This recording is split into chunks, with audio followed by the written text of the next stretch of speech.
कहीं हमारी उपस्थिति से वहाँ विक्षेप तो नहीं हो जाते, क्योंकि आप सब इतनी संख्या में उपस्थित होते हैं। आज तो हमारे पैर का अंगूठे का नाखून ही उड़ गया है, इतनी भीड़।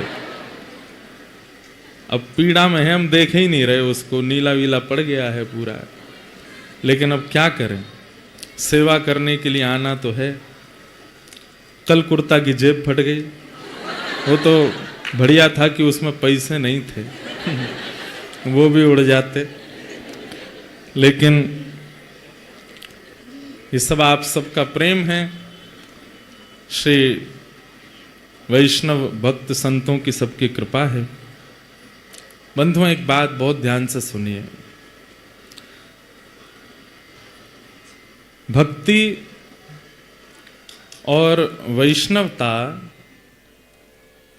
मर्यादा भी सिखाती है।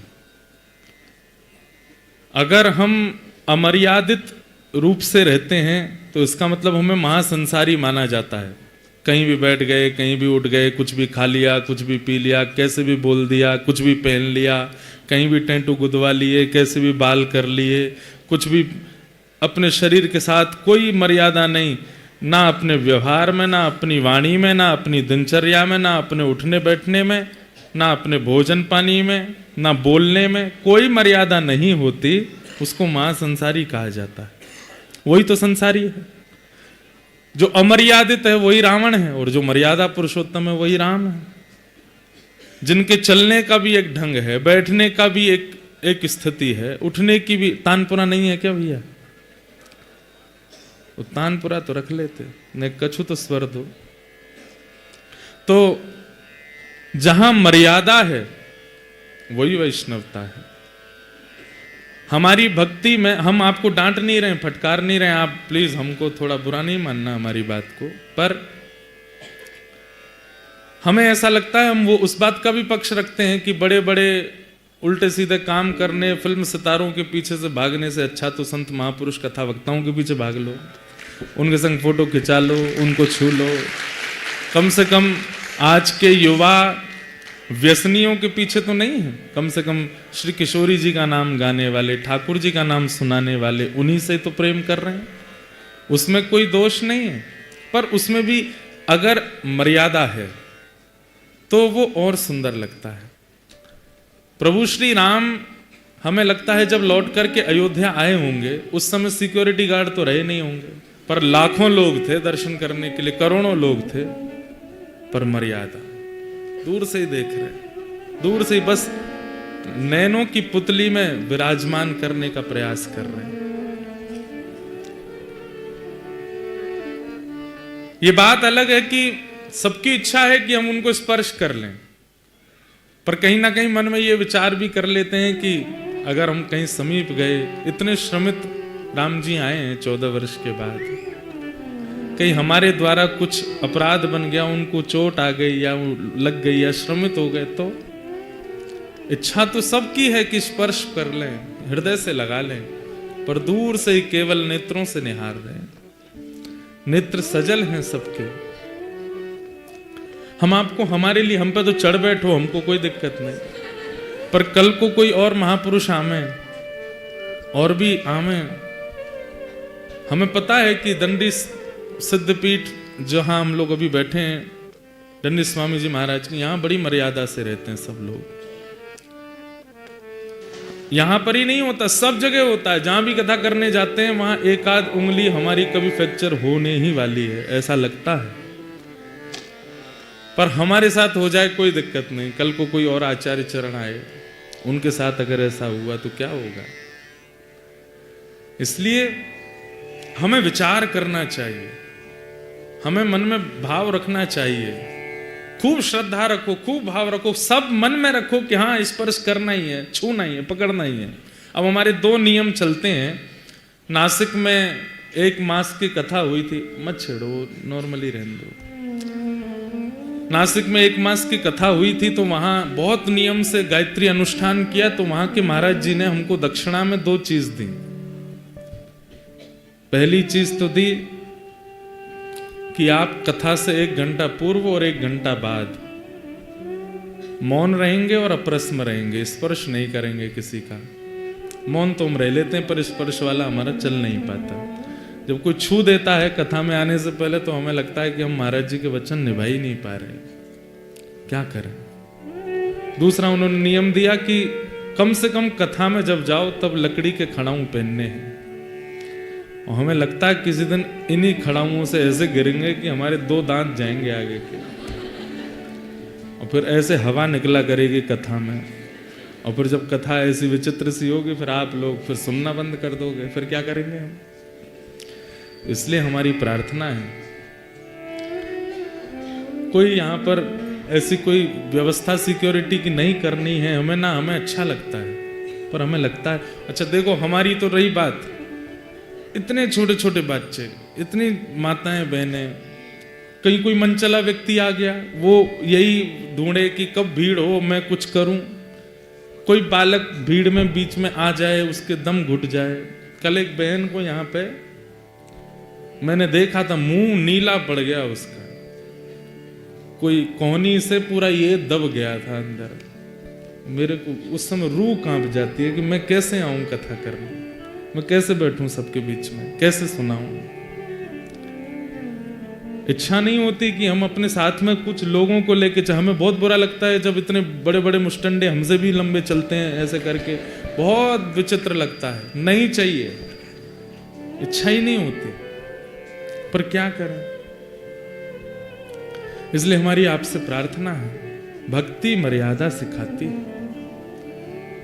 सिद्धपीठ के वैष्णव जो जुड़े हुए हैं बहुत मर्यादा से रहते हैं। जो नए आए हैं इस बार, आपका सौभाग्य कि आप यहां आए हो, आप लोग भी खूब मर्यादा धारण करो। कल को किशोरी जी अगर अपनी सहचरी बनाना चाहें, लाल जी अपनो सखा बनाना चाहें, तो वो अभी निरीक्षण कर रहे होंगे, तिलक तो लगावे, कंठी तो पहने, एकादशी तो करे, पर मर्यादा कितनी है, हमारे संग रहवे लायक है कि ना है। और जब देखें कि ना है, या में तो रूप अभी भक्त को आ गयो पर हृदय में अभी वैसी इच्छा नहीं आई है, तो ठाकुर जी कहीं हमें वंचित ना कर दें अपने सखा मंडली में लेने से, किशोरी जी कहीं वंचित ना कर दें अपनी मंजरी में लेने से। बहुत मर्यादित रहो। कितने वैष्णव ऐसे हैं हमारे वृंदावन में, बिहारी जी के सबसे दूर से दर्शन। आप लोग जगन्नाथपुरी गए हैं? कितने लोग जगन्नाथपुरी गए हैं? इतने ही गए बस, इतने ही लोग जगन्नाथपुरी गए हैं। जय हो लुधियाना वालों, ऐसा मोह अच्छो नहीं है अपने घर से, चले जाइए एक बार। जगन्नाथपुरी में गरुड़ स्तंभ है, दर्शन होते हैं, गरुड़ स्तंभ के पीछे से सब लोग घूम के जाते हैं, आगे दर्शन होते हैं, कभी कभी भीतर के दर्शन खुले होते हैं तो और भीतर जाते हैं, और जगन्नाथ जी से फिर भी दूरी रहती है, कम से कम 2 द्वार की दूरी से दर्शन होते हैं। पर गरुड़ स्तंभ से अगर आप दर्शन करते हो तो कम से कम 4 द्वारों की दूरी पर हो आप।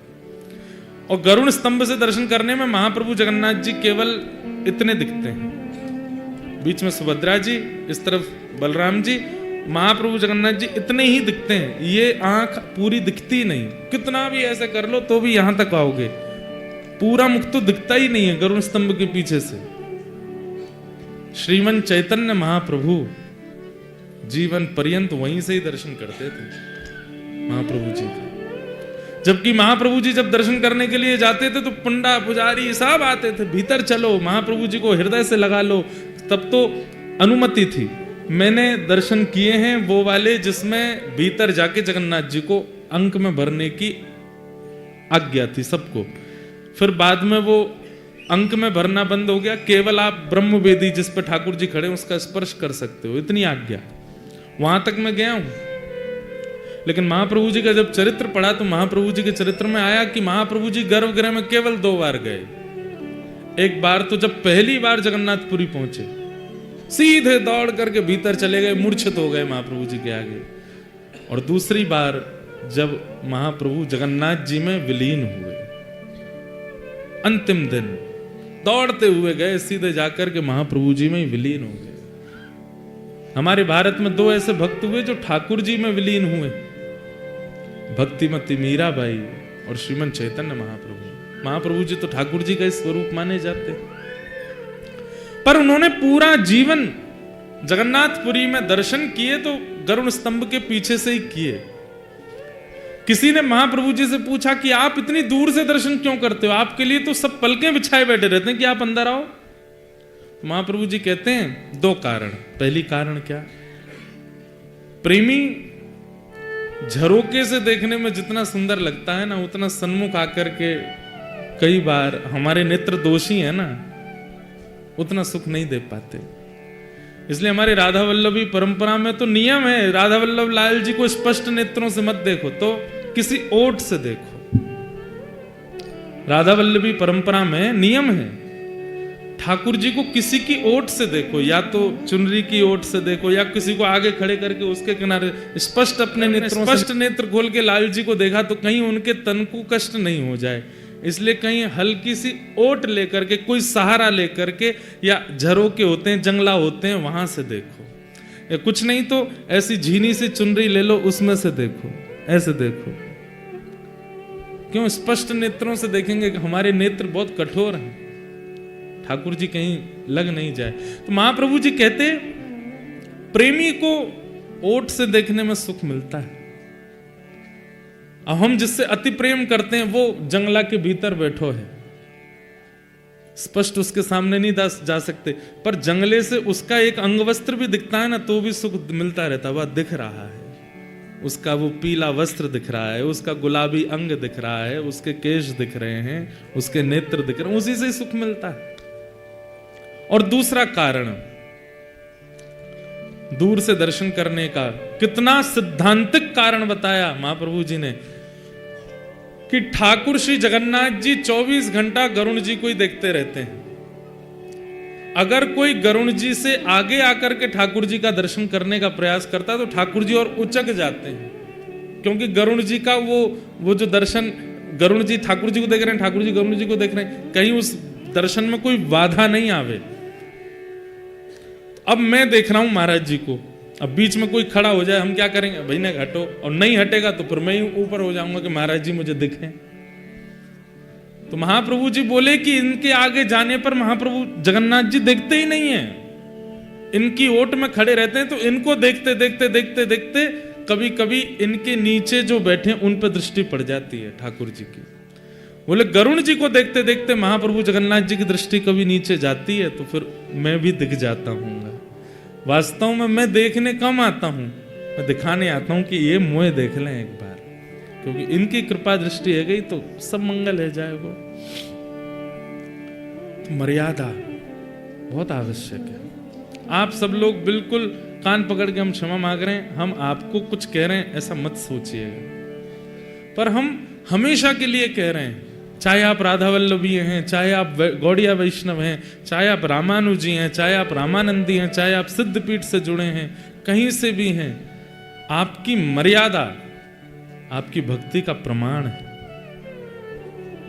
कई लोग होते हैं मिलने आते हैं ना, तो उनके प्रणाम का तरीका, मिलने का तरीका, शब्द बोलने का तरीका बता देता है कि केवल फोटो खिंचाने आए हैं। प्रणाम कोई विशेष नहीं। प्रणाम करने वाला व्यक्ति दूर से ही दंडवत कर लेता है, स्पर्श की भी आज्ञा मांगेगा, महाराज जी आज्ञा हो तुम छू लो। महाराज जी कहते नहीं तो दूर से पुष्प माला लाया हूं, पहना दूं, पहना। चित्र नहीं चाहिए, चित्त में बस जाओ, बस चित्र नहीं चाहिए, आप मेरे नयनन में बस जाओ। पर कुछ ना से कुछ ठीक है। आजकल के युवा कम से कम गलत काम ना करके फोटो खिंचाने ही आता है तो वही बहुत है, आ तो रहे कम से कम, पर फिर भी थोड़ी धीरे धीरे नेक मर्यादा में और सुख मिलेगा। ठाकुर जी बहुत प्रसन्न होते। आज हमारा अंगूठा टूटो, कल को हाथ टूट गो तो, कल को कहीं और लग गई तो, इसलिए बहुत ध्यान रखो। कोई महापुरुष यहाँ पधारे हैं, उनको कोई श्रम नहीं हो जाए, और उनके चक्कर में आप तो उनको चुन, अब और भी तो लोग हैं, उनमें से किसी को नहीं लग जाए, वैष्णव अपराध हो जाएगा।